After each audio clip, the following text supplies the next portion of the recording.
Hello everybody and welcome to Are You Ready Elon. To all of our spring admin and spring transfer students joining us in January. We are so excited to have you, to give you a little bit more information before you join us on campus. My name is Cam Soselski. I'm a senior from Dedham, Massachusetts. I will be serving as our moderator today. Before we get into our questions, I want to give our wonderful panelists here a chance to introduce themselves, starting with our faculty panelist, Dr. Ken Gaither. Hi there, my name is Ken Gaither. I'm an Associate Dean and Professor in the School of Communications. I've been at Elon for about 12 years, and I teach and research mass communications and international public relations. And I'm originally from Slippery Rock, Pennsylvania. Excellent. Dr. Gaither, thank you very much for joining us. And now we're going to move to our student panelists. Hi, I'm Cassandra Provencher. I'm from Middlebury, Vermont. I'm a sophomore and I'm an international studies major. Hi, I'm Charlie Chima. I'm a sophomore human services major from Wilmington, North Carolina. Hi, I'm Lindsay Wheeler. I'm a junior here at Elon. I'm a public health major and I'm from Virginia Beach, Virginia. Hi, my name is Kennedy Ojamadu. I'm a senior from Raleigh, North Carolina, majoring in business management with a minor in information science. Excellent. Well, thank you all for joining us today. I'm very excited for this discussion. We're going to cover a lot of things from academics to extracurriculars to even how your transition to Elon was. So Cassandra, starting with you, can we talk a little bit about when you got to Elon, what surprised you about the academics here? Well, I came from a fairly small high school, so the small class size at Elon, which I love so much, was really different for me in the fact that the professors here are really engaged with their students and are really passionate about creating that relationship with them, which I think is key to our success here. Fantastic. Going off of that, one of the first assignments I ever had at Elon was I walked into one of my first classes and the first thing we had to do was meet with our teacher during office hours during the first week, and it just really showed me that when I went to the office hours, my teachers not only cared about why I was taking that class, but what I was interested about Elon in general, and really wanted to kind of help me figure out how to transition into college, which was really helpful. Awesome. Well, so Elon is a liberal arts education and prides itself on being so. Dr. Gaither, can you speak a little bit about why that is so important? So I think students with a liberal arts education are unusually well grounded and prepared for the challenges of living in this century. So when you have a liberal arts degree, you have experience and some basic knowledge across a broad range of disciplines. And if you can make connections across disciplines, you are going to be prepared for the great challenges that lie ahead. And one of the things we like to say at Elon is we are preparing students for jobs that might not exist yet. But if you are grounded in the liberal arts, you are going to be prepared, whatever the job market might look like by the time you graduate in 3 or 4 years. Excellent, excellent. Now to our student panelists, is there any class that sticks out to you as something, you know, you wouldn't have encountered anywhere else, something that surprised you and challenged you in a really good way? Thinking back on your time at Elon. I would say, you know, I took a good amount of classes that definitely challenged me. And to even kind of go off of Dr. Gaither's point about the liberal arts, one thing that I noticed about the classes here was that there's a lot of intersectionality in between classes. So there would be courses where I'd be talking about something and I'd kind of be thinking, oh, where have I heard this before? And it's funny, I'd heard it in, you know, a previous class that I've taken. So I think that's one thing that's really important about Elon and this liberal arts education is that as a student, you're able to actually connect the dots semester by semester with the things that you're learning, and so that's something that I've been able to take away from a lot of my courses here. Absolutely, absolutely.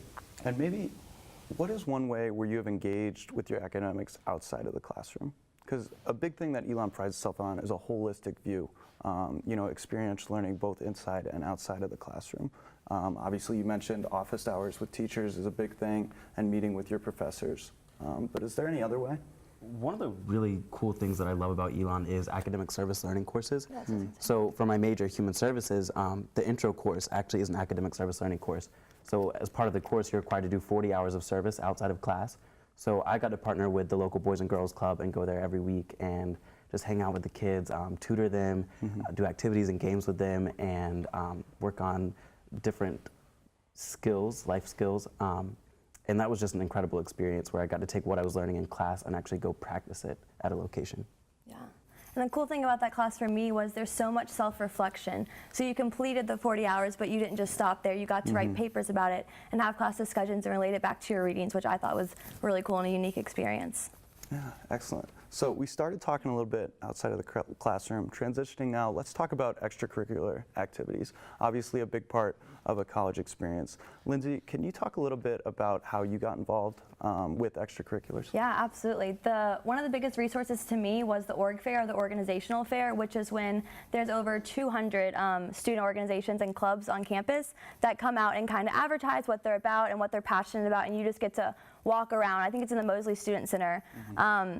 I think in February, I believe, and it's just all these different organizations and all these different students talking about their passions, and it's so cool to walk around and be like, oh, that'd be really cool to join that.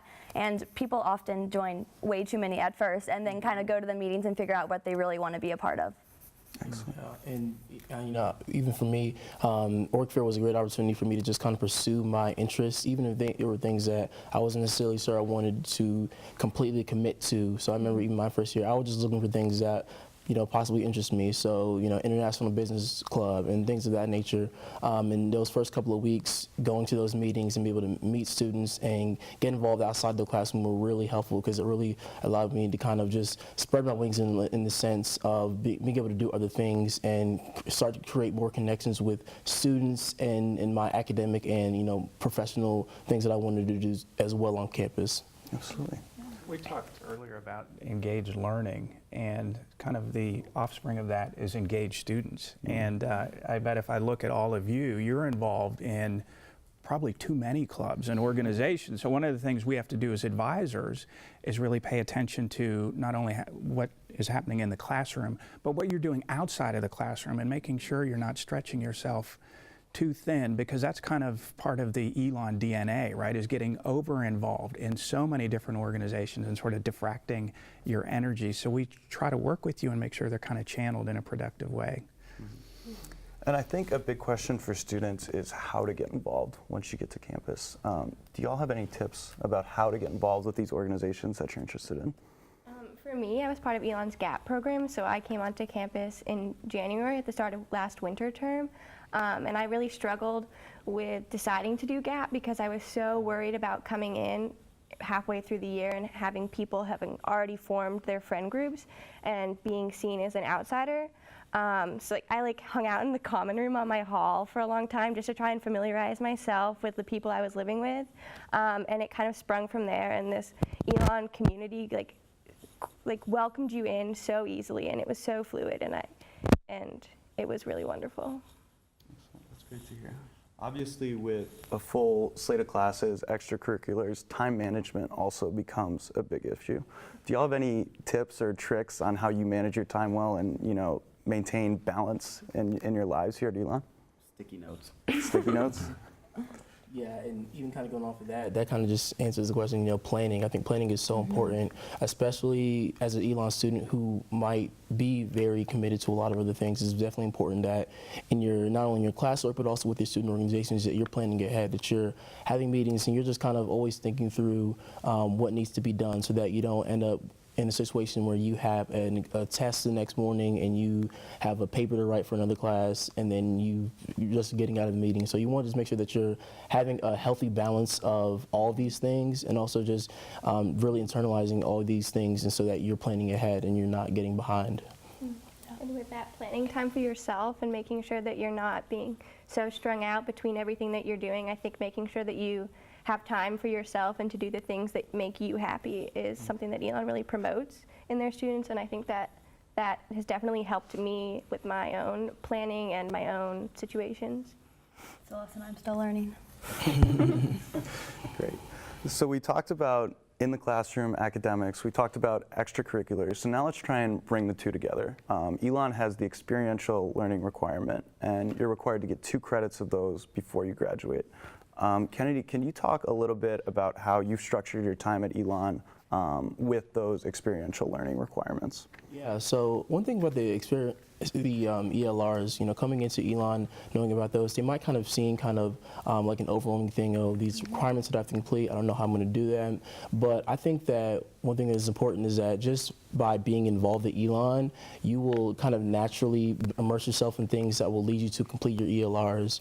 I completed my leadership ELR and my internship ELR already, but I've also got my hands on undergraduate research as well as service, in the community as well. Although I haven't formally completed those, I definitely got my hands on those as well. And so one thing I think that you should know going into it is that just by naturally being involved, between student organizations and your classwork, you're going to kind of organically find a way to complete those ELRs, and it's not as scary as it sounds. And study abroad is definitely one of the big experiential learning requirements, or ELRs, that a lot of students complete here. And I was intimidated by that because I didn't want to leave Elon for a semester, but we have J term, or January term, which is what we're in right now. And that's a 3-week program where you can go and study abroad and fulfill that requirement, which is what I did, and it was really beneficial for my schedule. Yeah, absolutely. You have the fall semester programs, the spring semester programs, the J term, as you said, as well as some summer programs. So, the study abroad office really has a lot of opportunities for students on campus. Now, Dr. Gaither, you talked a little bit about how experiential learning, well-grounded students is so important going out into the workplace. So all the ELRs show up on your Elon Experiences transcript. And so what do you think the impact does that have on employers getting that transcript? I think it shows depth of character, and I think when employers are hiring, they're not just looking at the skill set, they're also looking at the fit in their particular organization and how good is this person at solving problems. And when you look at the Elon Experiences transcript and you see that somebody might have done study abroad, or they've done leadership or service or undergraduate research, those are things that become part of a signature of your educational experience.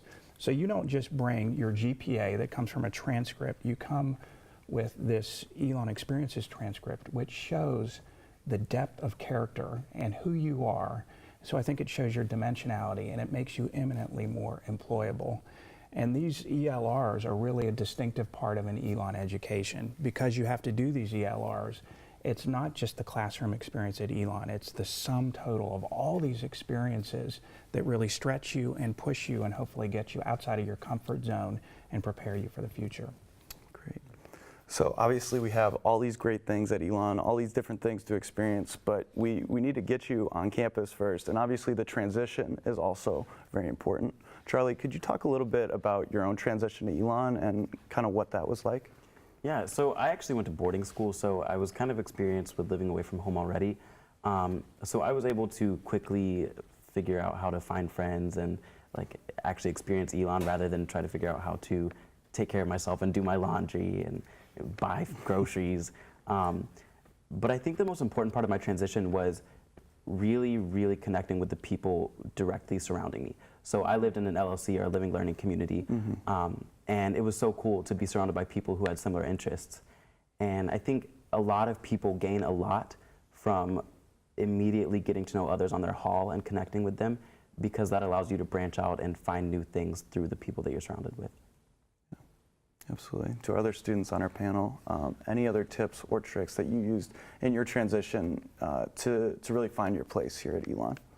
I would just say that as somebody who is coming in at Elon and getting ready to transition, definitely know that there's just so many resources on campus to help make that transition as smooth as possible. From your RA to the people who are going to be living with you, to your faculty and staff. There are so many groups and support systems on campus to support that and make you understand that this is a community that you're joining, and people are going to be open arms, willing to help you, with that transition. But also to be realistic and understand that there are definitely going to be some challenges on the way, and it's not going to be necessarily a picture-perfect story. But I think we've all had, I think we all could talk about our challenges, but I think it's important to understand that those challenges make that student success when you achieve it that much better. I would just say don't rush. It doesn't have to be you're here for a week and you feel like you're at home and that you love every minute of it. It takes time. Be picky what you choose to be involved with, because your time is valuable.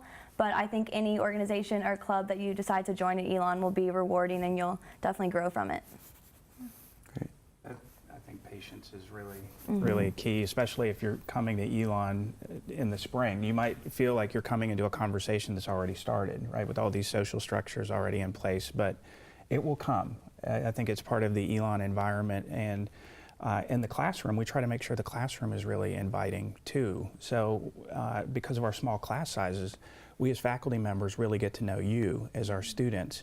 And one of the things I do that kind of frankly wigs out students is we get a roster of all our students before the semester begins with a picture. and I will memorize the names of each student. And the first day of class, I will walk in and I will say Kennedy, and go right down the line, Lindsay, Charlie, and it really kind of, sometimes it freaks them out, but I want them to know that I take their education seriously and I want to get to know them. And I have a pretty good success rate. I'm around about 95% of the time. There's a few who change really dramatically from their picture to when they step into class. But I think that's kind of the environment we try to create, where we really try to connect with the students in the classroom. Yeah, and that's wonderful to hear, and something that makes Elon such a special place. And because it is such a special place, this is one of my favorite questions. What is your favorite memory from your time at Elon so far? I'm sure there's quite a few, but if you could take one to share with us. I think for me, I got to apply to be an orientation leader my sophomore year, and that my orientation leader was so influential during my transition, so it was so cool to get to play that role for a group of new incoming students, and it was just so empowering to me, and I hope it helped with their transition, and it was so rewarding. Great. For sure my favorite. I would say one of my favorites was attending our Luminaries, our Festival of Light celebration, my first year. Going to that celebration and just being able to see the community come together in a kind of holiday themed event where there's lights and coffee and hot chocolate and just faculty, staff, students, everyone comes out to that event. And watching those lights come up and seeing other people perform, it just makes you really, I remember that was one of the first instances my freshman year when I felt like I was really at home at Elon, and so I think that was a great experience for me. And we always talk about how Elon supports this inclusive community, community-driven, and I think everybody has that moment where it's finally like, wow, I'm a part of this place, I belong here, and that's so wonderful to hear. Absolutely. Cassandra, Charlie, do you have any story you'd like to share? Well, mine's kind of silly, but one of the big moments where I felt like, wow, I have a home here and I have this support system here was my hall last year. We all played that game on your phones, like the heads up, where you have to guess. And it was like a Friday night, and we all had just come back from dinner together, and we just started playing, and it was like one of the best moments I've had, where we all really were getting to know each other, and it was fun and it was easy, and that was one of the moments where I was like, wow, like these are my people. Like this is like where I'm supposed to be. Yeah. That's awesome. If you asked me what my favorite holiday was, I would say Elon Day. Like, I live for Elon Day. So Elon Day it's basically a big fundraising day for the school, but it's also just a time when like everyone gets to come together and wear their maroon and gold and just love on Elon. And it's such an incredible place that has given all of us so much that the college coffee on Elon Day is the best thing ever. Great. Well, thank you to all our panelists for joining us today. Thank you, Dr. Gaither, for joining us. If you have any additional questions, you can email areyouready@elon.edu, and we look forward to seeing you in January. Goodbye, everybody. Welcome to Elon. Welcome to Elon.